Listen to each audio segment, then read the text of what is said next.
গভীর রাতে কখনো একাকী বিষণ্ণ হয়ে বসে থাকবেন না, কান্না করবেন না।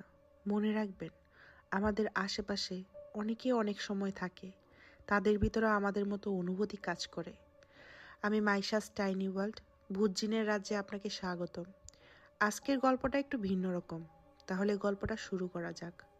ভালোবাসা পবিত্র, ভালোবাসা সুন্দর, ভালোবাসা অপার্থিব, ভালোবাসা বিভাসিকা। একটা মেয়ের প্রতি একটা ছেলে আকৃষ্ট হবে, এটাই রাত 12টা বাজে।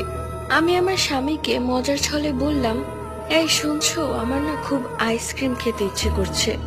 এই কথা শুনেই আমার স্বামী ওই রুম থেকে মানিব্যাগটা নিয়েই গেটটা খুলেই বাহিরে বের হয়ে গেল আমার জন্য আইসক্রিম আনার জন্য। কিন্তু আমি ভাবতে পারিনি এত রাতে সে আমার কথা রাখতে বাহিরে বের হয়ে যাবে।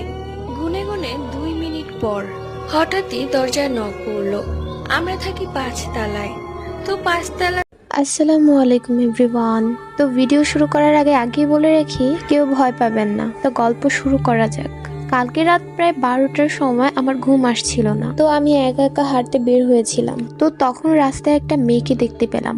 বাইরে তখন একটু জোরে বাতাস বইছে। বলে রাখি, তখন অমাবস্যা রাত ছিল। মেয়েটাকে প্রথমে ভূত ভেবেছিলাম, কিন্তু পরে ভাবলাম হয়তো সেও আমার মতো হাঁটতে এসেছে। মেয়েটার চুল ছিল ছাড়া অবস্থায়, বাতাসে উড়ছিল, ভালোই লাগছিল দেখতে। যদিও কথায় আছে অল্প বিদ্যা ভয়ঙ্করী, এবং অভিজ্ঞতা ছাড়া শুনে শুনে নিজেকে শিক্ষিত ভাবাটাও বোকামি। শুধুমাত্র যাদের ভূত, প্রেত, জিন অথবা প্রাকৃতিক জিনিস দেখার খুব শখ, তাদের জন্য আজকের এই বাস্তব ঘটনাটা।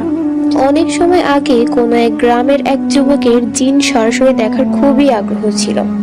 সে বিভিন্ন মসজিদের ইমামের কাছ থেকে জিন হাজির করার সম্বন্ধে জ্ঞান নিল। যদিও কথায় আছে অল্প বিদ্যা ভয়ঙ্করী, এবং রাতে কাশতে কাশতে ঘুম ভেঙে গেল। অদ্ভুত ব্যাপার, কাশতে কাশতেও যে মানুষের ঘুম ভেঙে যায় তা জানতামই না। হাতের ঘড়িটার দিকে তাকালাম, রাত 12টা 5। আমি একা শুয়ে আছি 3টি রুমের মাঝে সর্বপশ্চিমের রুমে। মাঝের ঘরে ঘুমাতাম, কিন্তু সেখানে ছোট ভাই ফুল স্পিডে ফ্যান ছেড়ে ঘুমাচ্ছে। আমার ঠান্ডা লেগেছে, তো তাই এই ঘরে ফ্যান বন্ধ করে ঘুমাচ্ছিলাম। এমনিতে কাশির যন্ত্রণায় ঘুমাতে দেরি, তার উপর আবার ঘুমটা ভেঙে গেল। বিদ্যুৎ নেই, ঘুটঘুটে অন্ধকার চারদিকে, পরিবেশটাও স্তব্ধ। মাঝে মাঝে আমার নাম সুধীর। জীবনে বহু অদ্ভুত অভিজ্ঞতা হয়েছে, কিন্তু যেটা বলতে চাচ্ছি সেটা আমি কাউকে পুরোপুরি বিশ্বাস করাতে পারবো কিনা জানি না।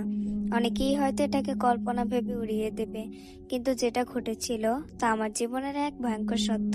সেদিন রাতটা ছিল পূর্ণিমার, আকাশে মেঘহীন গোলচাঁদ, চারপাশে ঘন নীরবতা। আমি গ্রামের বাড়ি থেকে ফিরছিলাম। বাস থেকে নেমে 3 কিলোমিটার পথ হাঁটতে হবে। সবাই বলে সেখানকার এক রাস্তায় রাতের বেলা ওই